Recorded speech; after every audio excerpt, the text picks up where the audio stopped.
कहीं किसी किताब में नहीं दिया गया है। जैसे मैं हिंदी बोल रहा हूँ ना आप लोगों को ना, और सब लोग हिंदी जानते हैं क्योंकि हम सब ने हिंदी पढ़ा है ना, वरना मेरी बोली तन का कुड़खान निकदन कुड़ू कसना खरदन और इंद्रादन कुड़दन मोखदन है ना, ये देंग है मूल भाषा है मेरी ना। जैसे कमार भाई लोग सादरी बोलते हैं ना, आपकी मूल भाषा है। हम लोग माँ के पेट से निकलने के बाद वही अपनी बोली भाषा बोलते हैं, और यही बोली भाषा इसी किताब में दिया हुआ है, इसी किताब में दिया है। लेकिन इस किताब में जो दुनिया भर का पढ़ाएंगे, हमारे इतिहास में, अंग्रेजी में, हिंदी में, इंजीनियरिंग, डॉक्टर में, लेकिन इसमें हमारे जो अधिकार है ना, कहीं नहीं पढ़ाता है।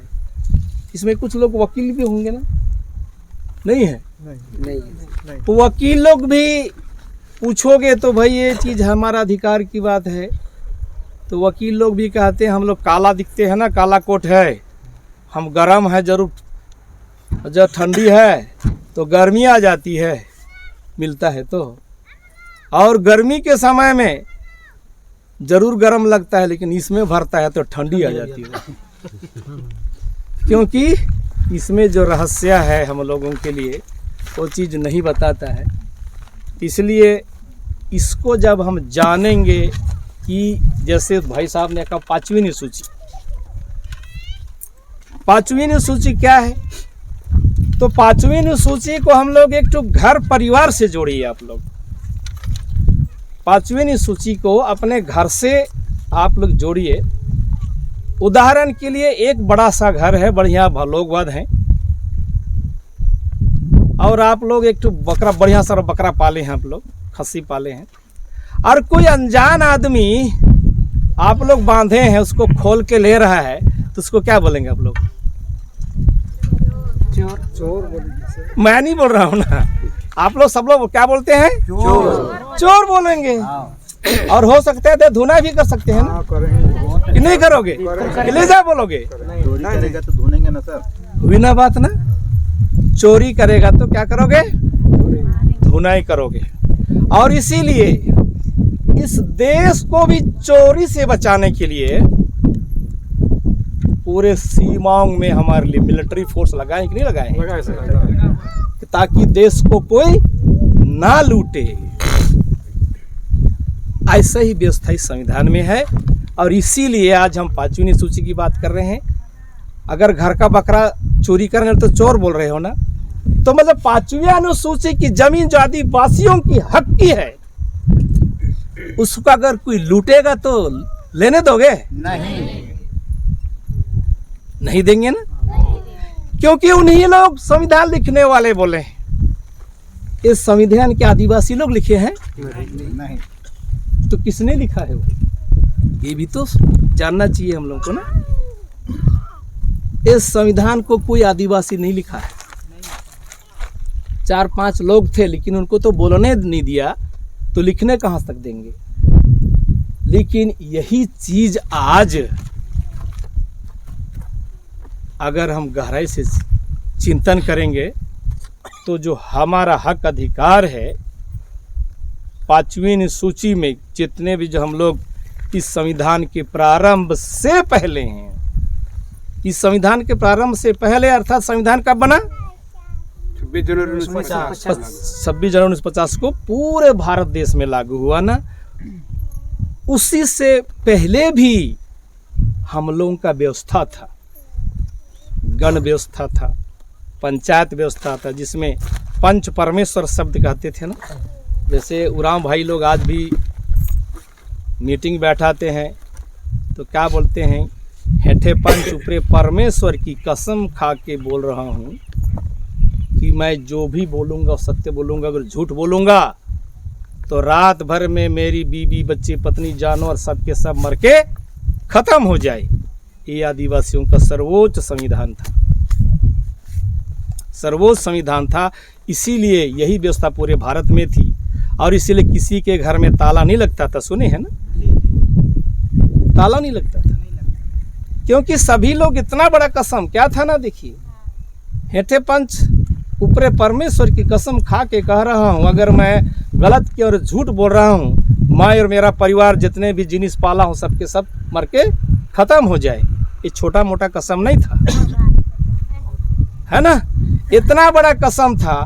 और इसी कसम को व्यवस्थित करते हुए ये जो 5वीं सूची कहते हैं ना, इसी संविधान में अनुच्छेद 244 में लिखा हुआ है, 5वीं अनुसूची में लिखा है, 5वीं सूची 244 में लिखा हुआ है, अनुसूचित क्षेत्र में अर्थात 5वीं सूची में अनुसूचित जनजाति लोग ही प्रशासन और नियंत्रण करेंगे और राज्य की कार्यपालिका शक्ति, चाहे केंद्र की कार्यपालिका शक्ति इन पंचायत के अधीन रहते हुए काम करेगी, लिखा हुआ है। तो भाई साहब बोल रहे थे अभी मिट्टी गिराई है, तो यहाँ हमारा प्रशासन नियंत्रण यहाँ पे है 244 में। तो क्या आप लोगों से पंचायत बैठक की अनुमति लिया था? नहीं। तो संविधान का उल्लंघन किया कि नहीं? और संविधान उल्लंघन करने वालों को भी क्या बोले थे हम लोग ने? तो हमारी व्यवस्था जो आज देश में चल रही है ना, शायद उसी व्यवस्था में कुव्यवस्था में देखता हूँ, संविधान का उल्लंघन करते हुए देख रहा हूँ। ऐसे में आदिवासी समाज, भोला भाला समाज या मानव ही समाज समझिए आप, जो भोला भाला है, बचेगा? और कौन कौन सी कंपनी आ रही है, देश विदेश की कंपनी आ रही है, तो खेत खलिहान जल जंगल बचेगा? नहीं बचेगा। तो मित्रों, माता पिता बहनों, ये उन्हीं का कसम खाया हुआ किताब है। इसको हम लोग बंधन कार्य क्या बोलते हैं, हम लोग बंधा जो बोलते हैं ना, बंधारण है ये। बंधा हम लोग देते हैं ना 5 साल के लिए कमाने के लिए ना, वैसे ही बंधारण है कि भाई आप लोग अपना व्यवस्था कीजिए, आप लोग प्रशासन नियंत्रण आप लोग कीजिए, आप लोग खुश रहिए, शासन सत्ता बनाए रखिए। उन्हीं लोग बंधारण के तहत हमारे देश में रह रहे हैं, इस किताब का बहाना लेकर। इसीलिए इस किताब के बारे में ज्ञान होना जरूरी है हम लोगों को, ताकि उन लोग क्या बंधारण किए हैं, क्या बंधारण किए हैं, और हमारे खेत जोतते जा रहे, हमारे जमीन को बेचते जा रहे हैं, जबकि खुदे लोग कसम खाए हैं कि आपका जमीन को हम लोग नहीं बेचेंगे, नहीं किसी को देंगे। लेकिन उन्हीं लोग हमसे फर्जी अनुमति ले रहे हैं, फर्जी ग्राम सभा प्रस्ताव लेते हैं। ऐसे में हमारे लिए समस्या ही समस्या है।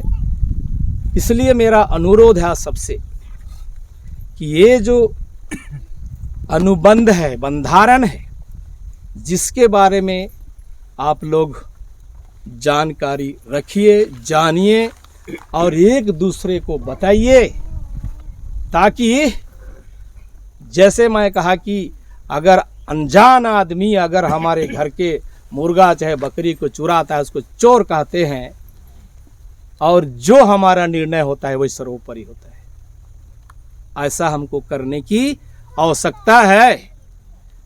जब आप लोग किसी प्रशासन के कार्यालय में जाते हैं तो रजिस्टर देखते हो ना, एंट्री करते हैं ना। जब उनका कार्यालय हमारे 5वीं सूची क्षेत्र में हमारी व्यवस्था के लिए है, हमारी सुरक्षा के लिए है, हमारे सहयोग के लिए है,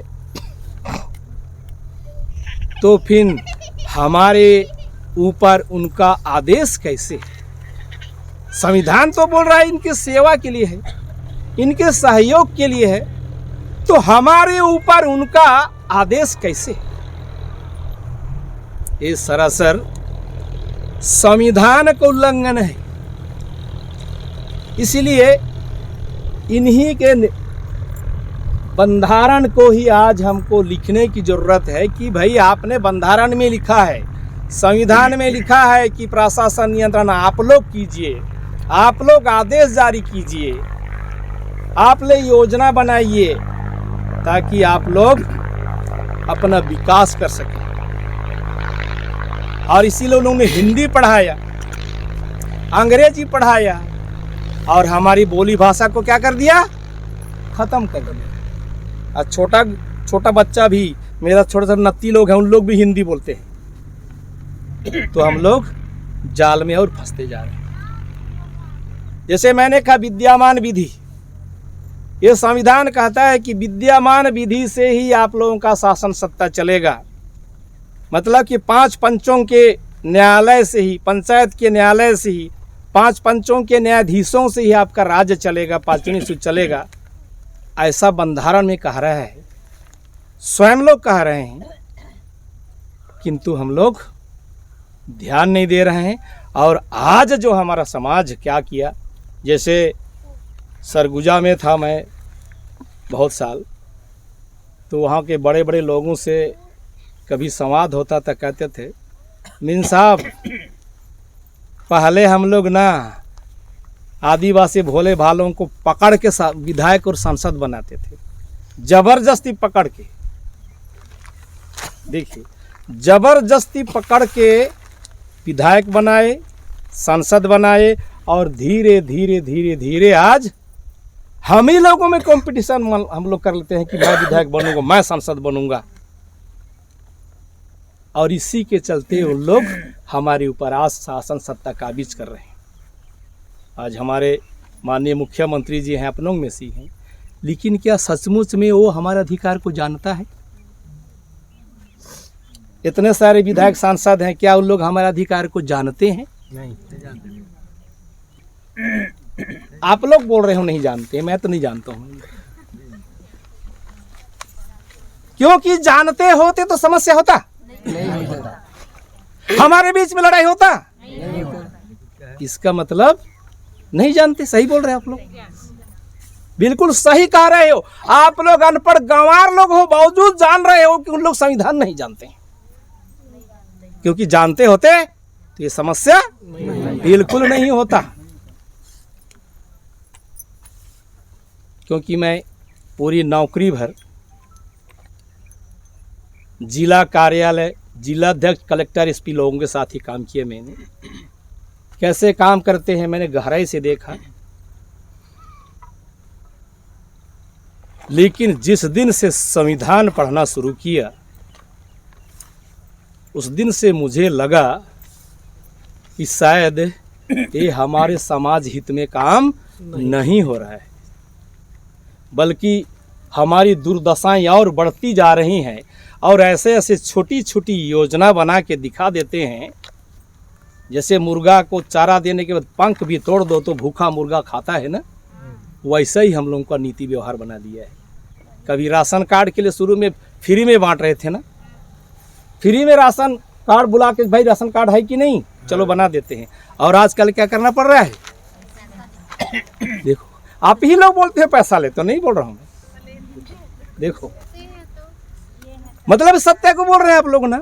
राशन कार्ड बनाने का पैसा ले रहे हैं। मेरा भतीजा बोल रहा था, पेशाब मुतने भी नहीं जानता है मेरा नत्ती, उसके लिए कहा मैं आधार कार्ड बनवा रहा हूँ। क्या जरूरत है आधार कार्ड? नहीं, बच्चा को स्कूल भेजना है। क्या जरूरत है हमारे क्षेत्र में आधार कार्ड की? इसलिए कि उन लोग स्कूल बैठाए हमारे पास में, आपके बच्चे स्कूल पढ़ेंगे, बोले ना। आज हमारे बच्चे स्कूल पढ़ रहे हैं, 4वीं 5वीं तक बच्चे पढ़ रहे हैं, एक वाक्य लिख नहीं पा रहे हैं। कह रहे हैं कि इनको पढ़ाने की कोई ज़रूरत नहीं है, क्योंकि पढ़ लिख जाएंगे संविधान जैसे चीज़ को तो कल के दिन हमारे आदमी इनको घुसने नहीं देंगे।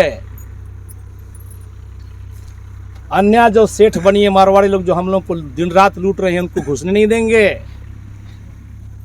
इसलिए इन्हीं लोग बोल रहे हैं कि भैया इधर के लोगों को अच्छी शिक्षा मत दो, अच्छा ज्ञान मत दो। इसीलिए मेरा संदेश है आप लोगों के लिए कि एक चीज रट लीजिए आप लोग। रटने में शब्द ये है कि ये 5वीं अनुसूची है। बोलिए तो, ये 5वीं अनुसूची है।